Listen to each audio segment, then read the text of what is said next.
हिंदू पौराणिक कथाओं में चंद्रदेव को अक्सर सोम भी कहा जाता है। वे एक महत्वपूर्ण देवता हैं जो रात, पौधों, वनस्पतियों, भावनाओं और मन से जुड़े हैं। चंद्र नवग्रहों, 9 ग्रह देवताओं में से एक हैं और दिक्पाल, दिशाओं के संरक्षक हैं। उन्हें पारंपरिक रूप से एक मृग या 10 सफेद घोड़ों द्वारा खींचे जाने वाले रथ पर सवार होकर एक सफेद कमल पकड़े हुए दर्शाया जाता है। चंद्र को अक्सर ब्रह्मा के मन से पैदा होने या ऋषि अत्रि और अनसुया के पुत्र के रूप में वर्णित किया जाता है। उनका विवाह दक्ष की 27 बेटियों से हुआ है, जो 27 नक्षत्रों, चंद्रमहलों का प्रतिनिधित्व करती हैं।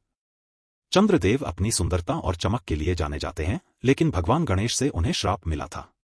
ऐसा कहा जाता है कि वह श्राप पूर्णिमा और अमावस्या का कारण है, जिसे हम वर्तमान में भी देख सकते हैं। हिंदू पौराणिक कथाओं में चंद्र से जुड़ा सबसे प्रमुख श्राप उन्हें भगवान गणेश से मिला था। भगवान गणेश का शारीरिक स्वरूप भी अन्य देवताओं से भिन्न है, क्योंकि उनका सिर भगवान शिव के त्रिशूल से काट दिया गया था और उनके शरीर की जगह एक हाथी का सिर लगाया गया था।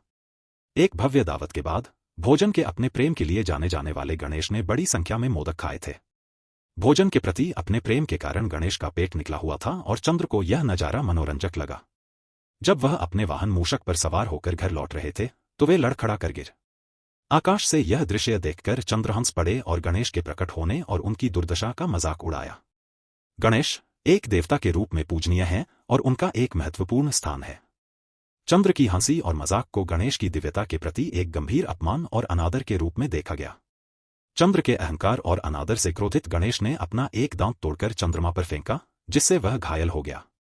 क्रोध में आकर गणेश ने चंद्र को श्राप दिया कि जो कोई भी गणेश चतुर्थी, भगवान गणेश का जन्मदिन, पर चंद्रमा को देखेगा, उस पर झूठे आरोप लगाए जाएंगे या उसे बदनाम किया जाएगा। इसके अलावा उन्होंने चंद्रमा को अपनी चमक खोने और आकाश से गायब हो जाने का श्राप दिया, जो फिर कभी पूरा नहीं होगा। अपनी गंभीर गलती और श्राप के गंभीर परिणामों, जिसके कारण चंद्रमा के गायब होने से पृथ्वी पर अराजकता फैल गई, को महसूस करते हुए चंद्र ने तुरंत पश्चाताप किया और गणेश से क्षमा मांगी। अन्य देवताओं ने भी गणेश से शाप को कम करने की प्रार्थना की, क्योंकि चंद्रमा की अनुपस्थिति के भयंकर परिणाम होंगे। जबकि एक दिव्य श्राप को पूरी तरह से रद्द नहीं किया जा सकता है, गणेश ने चंद्र के वास्तविक पश्चाताप को देखते हुए इसे नरम कर दिया।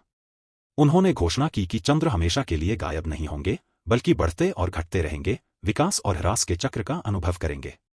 15 दिनों के लिए उनकी चमक धीरे धीरे बढ़ेगी जो बढ़ती है, और अगले 15 दिनों के लिए उनकी चमक कम होती जाएगी जो घटती है, अमावस्या को पूरी तरह से गायब हो जाती है और फिर से प्रकट होती है। यह चक्र चंद्र के अहंकार और उसके बाद की विनम्रता की निरंतर याद दिलाता है। इसके अतिरिक्त गणेश चतुर्थी पर चंद्रमा को देखने के खिलाफ निषेधाज्ञा बनी रही। हालांकि श्राप को कम करने का एक तरीका स्यमंतक मणि की कहानी सुनकर भी प्रदान किया गया था।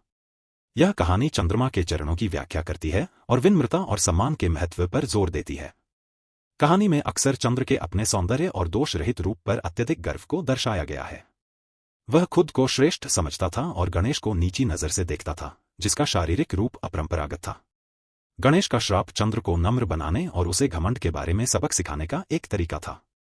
यह श्राप चंद्र की धृष्टता और उचित सम्मान और सहानुभूति न दिखाने का परिणाम था। यह हिंदू पौराणिक कथाओं में अहंकार के खतरों और दूसरों के प्रति विनम्रता और सम्मान के महत्व के बारे में एक नैतिक पाठ के रूप में कार्य करता है, चाहे उनकी उपस्थिति या स्थिति कुछ भी हो।